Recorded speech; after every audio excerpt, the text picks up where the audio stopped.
On today's show, we're going to walk through Cura 4.1, so stay tuned.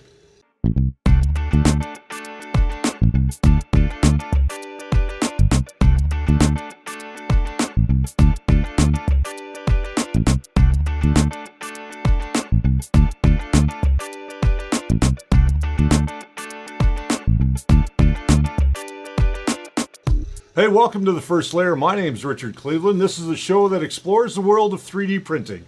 Twice a week, in fact. We do it every Wednesday and every live stream Saturday night. If you're new here, go ahead, please hit that subscribe button. Also, ding that little bell. And also, if you like the video today, go ahead and hit that little like button as well. If you hit that bell, you'll get notified every time that we do a brand new episode here on The First Layer, or you'll get notified when we go live, and you can join us and have your questions answered. On today's show, we are jumping into Cura 4.1.0, the latest iteration of the free firmware or free slicer software from Ultimaker. And this is kind of the de facto slicing program for 3D printing. If you're new to 3D printing, you'll probably have an older version with a printer that you've purchased recently. What I'm going to recommend is that you go ahead and download this version. We're going to cut over to that screen right now. So here we are on the Cura Ultimaker software webpage.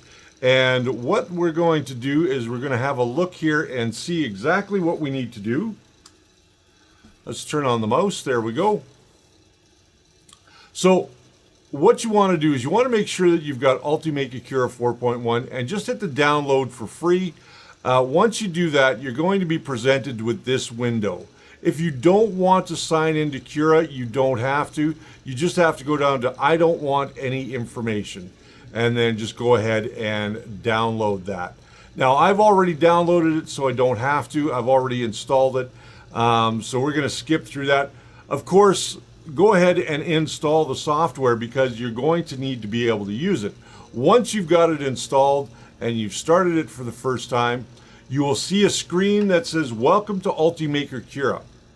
Now, this is their new version, so it's a little different than previous versions, but not much. We're going to hit the Get Started button, and here's just a little disclaimer by Ultimaker. Basically what it says is that they take no responsibility. So we're going to hit agree. This is all the changes in 4.1. I would encourage you to go through and read some of those and help us improve Ultimaker. You can say yes, get more information, or just hit next. Now, once you've gone through those initial screens, you're going to be asked to present a print or add a printer. Now, if you have an Ultimaker printer, you're just going to open this dialog and pick your Ultimaker printer. If you're connected to a network, you are going to use this option up here, and you're going to connect your 3D printer through the network. We are not connected to the network here in the studio, so we are just going to add a non-networked printer. Now, you can see that it's got all the Ultimakers right up on top. Then there's a custom button and an other button. In our case, we're going to hit the other button, and we're going to scroll down till we find the Ender 3, Creality Ender 3 right there. That's the one that we want to install because that's the one we use most often here in the studio. So we're going to hit next. And you can sign into your account. If you don't have an account, you can create an account. It is free. We're not going to sign in. You might get this configuration error. Just go reset. Say yes. And it'll eventually go away. And now you'll have to, once you've done that, you'll have to restart Cura. So we're just going to restart Cura. All right, so now we are back into Cura. This is our generic settings for Cura 4.1. Let's have a little look around at the interface. You'll immediately notice at the very top left of your screen, you have File, Edit, View, Settings, Extensions, Preferences, and Help. These are always going to be there. The interface looks a little different, not much from 4.0. Here we have our open or load button. We have the description of our 3D printer in here. If we want to know a little bit more about it, we can go into Manage Printers. And once we've done that, we can just go ahead and hit Machine Settings and take a look at our machine settings. We're not going to do much there right now, but it's there for you to look at. Again, it's the same type of thing. Everything is still there the way that it was before. In this case, we're going to use generic PLA. You can see that there's a bunch of different filament providers here that are preloaded, and we're going to be using this on some other filament later on down the road. But right now, we're just going to leave it at generic because that's what we're using. We're just using some generic PLA. In this case, we're using the Spool 3D PLA. Here's where things get a little bit more complicated. When you are looking at this screen, when you first load it, you'll see it like this, and there's a button down here that says Custom. I'm going to recommend that you all press the Custom button. It's going to open up the menu. This is where you can fine-tune your 3D print. We're going to come back to that in just a moment, but first we want to go ahead, turn on some stuff. So we're going to go into our Preferences, and we're going to go down to Configure Cura. We'll go down to our Settings, and you're going to see here, this is the Settings Visibility tab. You'll see there's a lot of things that aren't checked off here, which is fine. What I like to do is I like to make sure that they are all checked off. That way I have complete control over the slicing software that I'm using. So we'll close that. Now when we open up our Settings tab, you can see that there is a ton more options in there as we scroll through, and we're going to talk about them as well. But before we go into even more in depth with that, what I'd like you to do is first go up to the Marketplace. You'll see it up the right-hand side, just there beside Sign In. And in the Marketplace, these are plugins that you can use within your slicing software. If you have a Dremel, which we talked about recently, you can use the Dremel add-on here. If you have Octoprint, there's an Octoprint one. The one I'm most interested in, however, is the Settings Guide. This is the first one that I want everybody to install, is the Settings Guide, especially if you are new to 3D printing and you're new to slicing software. We're going to install that. And once it's installed, it's going to give us a little quit Cura. So we're going to have to quit Cura and come back. Anytime that you install a plugin, this is typical. If you're going to install more than one plugin, just hit the back button and install a few other plugins that you think you might be interested in. But for now, we're just going to hit quit Cura and we're going to start it one more time. We'll be right back. So we're going to get ready to slice a model here. In this case, we're going to slice this Thanos model that I found on Thingiverse. Let's get a nice close look at this model. So here we are. This is Thanos. He didn't turn out too bad, and we're going to discuss some of the flaws in the printing. This was done at 0.2 millimeter layer height. So there, you're going to see a few lines here and there. He is quite detailed. We did this one with tree supports, and I'm going to talk a little bit about tree supports today and how they work, and how they differ from regular supports. And you might want to try tree supports if you've got something like this that has a lot of detail on it, facial detail, that sort of thing. Tree supports can be a very advantageous support material. So let's go back to Cura, and we are going to have a look-see at what Cura has to offer us. All right, so here we are back in Cura. We've got our Ender 3 profile loaded. We've got our draft. We've got 20% infill. We have no support material, and we have bed adhesion turned off at the moment. First and foremost, what I'd like you to do is go up to extensions, and you're going to see now in the extensions underneath the update checker that there is a new tab there that says Settings Guide. Let's go ahead and open up that settings guide. Once you open the settings guide, you're going to see a menu system very similar to what we were looking at a little bit earlier. In this settings guide, if you open up one of these, and let's say you want to know a little bit more about layer height, well, you just click on it, and it's going to give you some detailed information about layer height and how it works in 3D printing. This is a great little guide to walk you through some of the more complicated aspects of slicing models and some of the more complicated aspects of Cura. Now, this certainly won't be printer specific, but it will, for the most part, be a good sort of manual for you to check into once in a while if you want to know a little bit more about some of the aspects of what your printer is capable of doing with this particular slicing software. Now, this slicing software is free, so by all means go ahead and download it and support them. You can see we've got cooling here. If we turn that on, it gives us a little bit about enabling cooling. And let's see if it's got anything in the experimental. Oh, it does. So there's tree supports. It's empty. Most of these are empty. If there's no entry for it, it means that they've got no documentation. So tree supports is empty, but we're going to talk a little bit about those as we move forward. So let's go ahead and load in a model here. I'm sure I've got Thanos around here somewhere. All right, let's head over to Thingiverse and grab ourselves a model. Let's just go to the main directory here, and we'll type in Thanos. And there we have a couple of different models. So we're going to grab the Thanos model in which we've printed, which is this Infinity War version.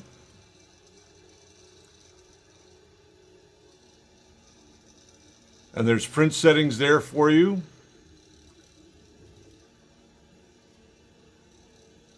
Or somewhat. Let's go ahead and download this version. Put it in our downloads folder. We'll go ahead and unzip that folder. And let's go and put that Thanos model in there. We know that we put it in our downloads, and it should be under Thanos right there, Avengers Infinity War, in the file section, and there it is, high detail. So we know that Thanos is a little bit big for our 3D printer, and that's what this is showing. Let's just back out here a little bit and we can show you a little bit better. Now, if I look at this model from the side, I'm just going to click my right mouse button, hold it down so I can move the window around, and you can see that he's just a little bit too tall. It's a gorgeous model, it's a beautiful piece, but we're going to have to scale this down a little bit. So let's go ahead and just click the model. We're going to go to the second icon down that says scale, and we're going to take good old Thanos down to, let's say, 75%. There we go. Now, he's still looking like he doesn't fit on the build plate. That's because we need to go up to Edit, and we are going to reset all model positions. So now Thanos is down on our build plate. Nice and generous. There he is. Let's zoom in a little bit so we can get a better look at him. So there he is. Good old Thanos. We're turning him around, getting a look at all of our undercuts and that sort of thing. Now, we could be perfectly content, go ahead, slice this, and send it off to the printer, but let's actually do that. Let's slice it and see what we get. So, wow, 17 hours to print him, just the way that he is, with the current settings that are in, or that are predetermined in our slicing program. So, let's have a look at quality. First and foremost, you're going to see layer quality, and anytime that you hover over one of these, you'll get a little pop-out giving you a little bit of information about what it is and what it does. In this case, we're going to print Mr. Thanos at draft quality, so that's fine. We're not going to really touch any of this because this is all determined by some of our presets for this particular printer. So we're going to leave these all alone.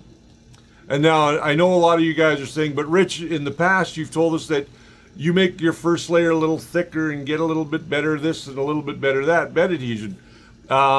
This time we're just going to slice it and be done with it. We're going to get into more of how to tailor this in a later episode for you guys without having to install any mods or anything like that. So that seems good.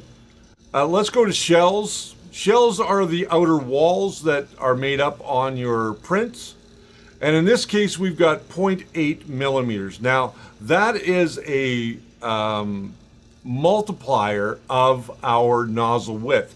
In the case of the Ender 3, we have a 0.4 millimeter nozzle. So, in effect, we are doing two walls at 0.8 millimeters.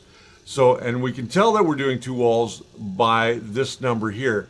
Now, we can change this number to whatever we like as long as it's a multiple of our nozzle width. So, in this case, if I change this to 1.2, you'll see that our walls change to 3.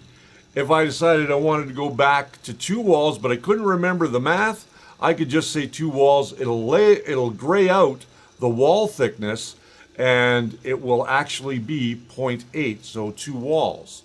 In this case, we'll go back to 3. We'll just reset that back to 3. I like to have a little bit meatier wall on my stuff. The rest of this, as far as top layers and bottom layers, 0.6 millimeters is a multiplier of our quality. And in this case, we are doing a 0.2 millimeter quality. So it's going to give us a 0.6. So that's basically 3 top layers and 3 bottom layers. If I went to 0.8, in effect, that would give me 4 top layers and 4 bottom layers. And that's usually what I like. I like it a little thicker on top.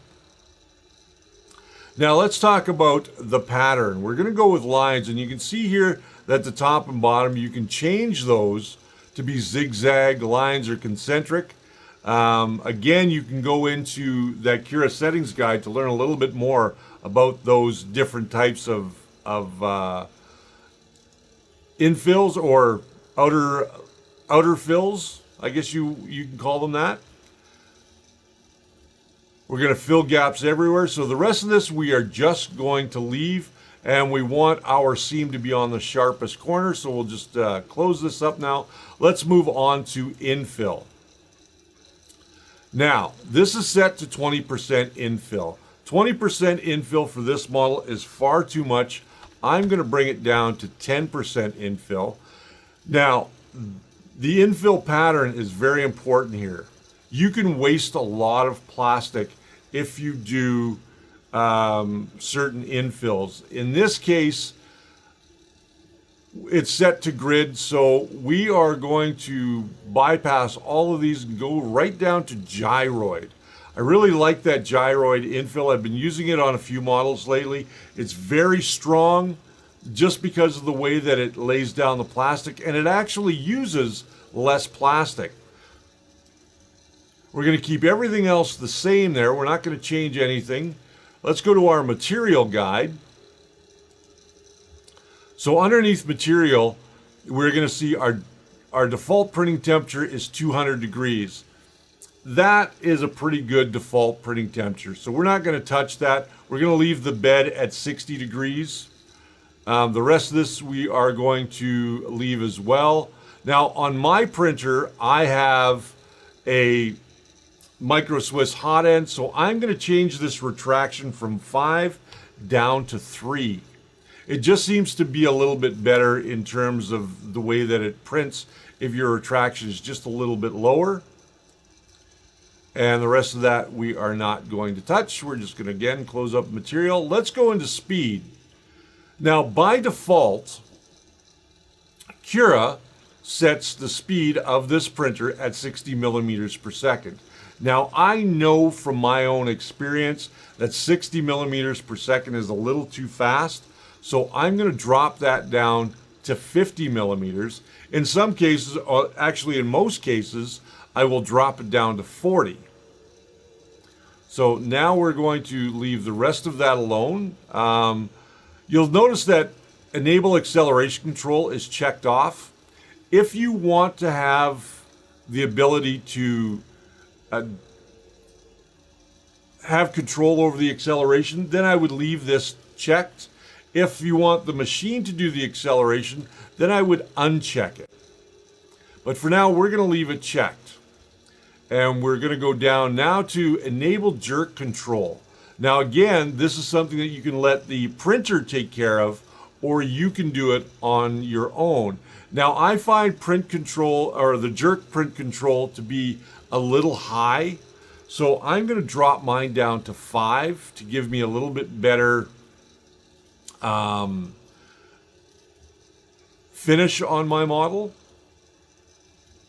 We're going to talk about acceleration and print control and jerk control at a later date. It's a little bit beyond the scope of what we're doing today. We're not going to worry too much about travel. We are going to talk a little bit about cooling. We're going to enable cooling 100%, and we'll just leave that as it is. You want to have cooling when you're dealing with PLA. Support material. Now, we can go ahead and check the little box that says support material here, and it will open up a complete and utter length of stuff that you may not understand right off the bat. But in this case, we're going to take a look at how it is going to do that particular setup for the support material. So let's go ahead and reslice the model. This will only take a couple minutes. If you've got a high-end computer, it shouldn't take too long. So now you can see that our time to print this has increased to 1 day, 11 hours, 35 minutes. Even though that we dropped the infill. Let's have a look at the preview. And this has a lot to do with the support material that we're using. So we're going to hit preview. It's going to rebuild the model, and we can have a look at that, the infill. We'll have a look at the infill. We'll also have a look at the support material. And there we go. Let's make this something a little easier to see.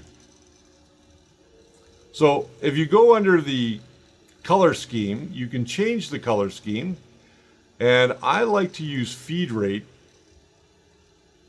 Sometimes I will also use layer thickness. But you can see that it gives you kind of the same color all the way through. So by using line type, you can see exactly what's happening with your model. Let's zoom in a little bit closer. We can actually see how these lines are going to lay down. Each layer is going to lay down. There's a little bit of gappage between them.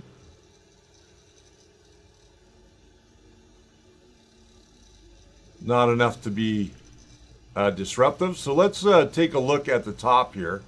We'll go to the top view, and now you'll see on the side that we have a slider that goes from the top to the bottom. This is telling us how many layers are going to go into building this model. In this case, it's 1125. If we start to drop down, we can see that. Let's get down a little bit further so we can kind of see more of our support material as well. Let's zoom in a little bit. We'll just close off that color scheme. And you can see how that gyroid pattern works. A little bit different from our regular cross pattern. Now the support material that we're using here is zigzag. This is a very strong support material. It does remove very easily. It can leave some scarring. Again, you're going to have to play with that in your settings. We can go all the way down to our first layer, and we can see where there's a lot of that support material and exactly where it's connecting. Now, with Cura, you cannot add and subtract supports like you can in other softwares. However, we can reduce the time from 1 day, 11 hours, 35 minutes to something a little bit less than that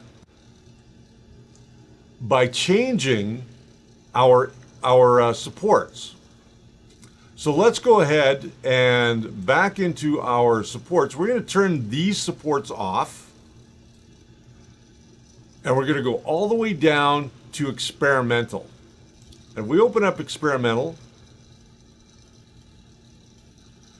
we are going to see that we have tree supports here.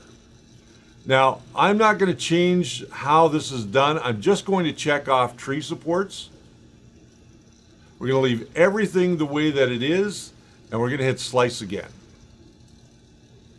Now we had 1 day, 11 hours and change. Let's see how it changes.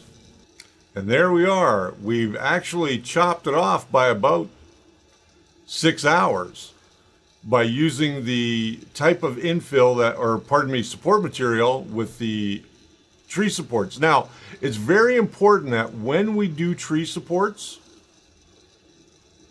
that this support is not enabled. So you want to make sure that your regular supports are not enabled and that your tree supports are enabled. Okay, so let's go and have a look at how that does in our preview.